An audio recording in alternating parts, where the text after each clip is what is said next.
संसार में अलग अलग लोगों पर एक ही वस्तु का अलग अलग प्रकार से प्रभाव पड़ता है। कई लोग एक ही समारोह में जाते हैं, पर उनमें से किसी को वही आयोजन बहुत पसंद आता है तो अन्य को उसमें बुराई नजर आती है। एक ही प्रकार की भोजन की थाली को कोई बहुत स्वादिष्ट कहता है तो किसी को वही बेस्वाद मालूम पड़ती है। अर्थात एक ही वस्तु को लेकर भिन्न लोगों के मतों में भी विभिन्नता होती है। ऐसा होता है व्यक्ति की अपनी भावना के कारण। इस संदर्भ में आज एक सुंदर कथा का रसास्वादन करते हैं।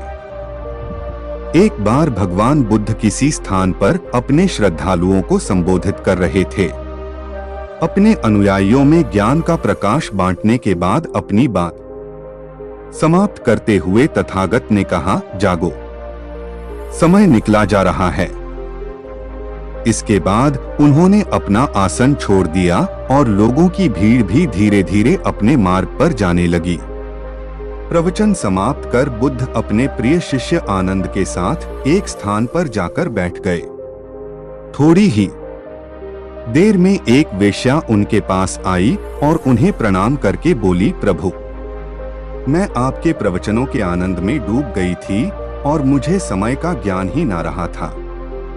जैसे ही आपने कहा कि जागो, समय निकला जा रहा है, मुझे तुरंत याद आया कि आज तो मुझे एक समारोह में नृत्य करने जाना था। अब मैं तुरंत ही उस स्थान के लिए निकलती हूँ।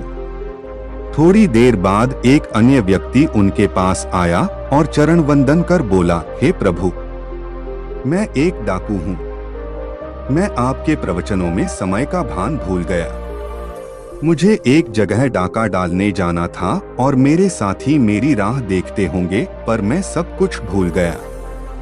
जैसे ही आपने कहा कि जागो, समय निकला जा रहा है, मुझे तुरंत अपना काम याद आ गया।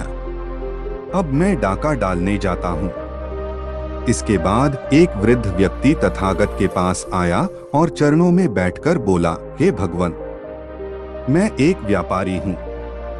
मैंने अपना पूरा जीवन केवल धन कमाने, बढ़ाने और संचय करने में बिताया है। आज जैसे ही आपने कहा कि जागो, समय निकला जा रहा है, तो मुझे ज्ञान हुआ कि मैंने पूरा जीवन व्यर्थ के कामों में व्यय कर दिया। अब मैं निर्वाण प्राप्ति की राह पर जाता हूँ। सबके जाने के बाद बुद्ध मुस्कुराकर बोले, आनंद, देखा तुमने, मैंने केवल एक वाक्य कहा कि जागो, समय निकला जा रहा है। उस एक वाक्य का कितने ही लोगों ने कितने ही प्रकार से अर्थ निकाला। यही जीवन का, व्यक्ति के मन का सच है। वास्तव में प्रवचन सुनने तो बहुत से लोग जाते हैं, पर उनमें बताई गई बातों को कौन किस अर्थ में लेता है, यह उसकी अपने मन की भावना पर निर्भर करता है। यदि कोई वास्तव में निर्वाण प्राप्त करना चाहता है तो उसे अपने मन को साफ करना पड़ेगा। जिसका मन साफ होगा वही गुरु की बताई बातों को ज्यों का त्यों ग्रहण कर पाएगा। जो स्वयं कोरा होगा वही ज्ञान के रंग में रंग पाएगा। मन बहलाने या समय बिताने के लिए तो कोई भी प्रवचन सुन सकता है, उसका सार वही ग्रहण कर सकेगा जो सच्चे मन से उसमें मन रमाएगा। यही जीवन का सत्य है दोस्तों। वस्तु वही है, उसके प्रति भाव व्यक्ति की अपनी भावना के अनुरूप ही पैदा होंगे। यदि आप प्रेम से देखेंगे तो हर वस्तु में प्रेम दिखेगा। अगर मन में कपट होगा तो हर व्यक्ति आपको कपटी मालूम होगा। सब अपने भीतर की भावना का खेल है। दोस्तों, यह कहानी पसंद आई हो तो हमारे चैनल को सब्सक्राइब, लाइक, कमेंट जरूर करें।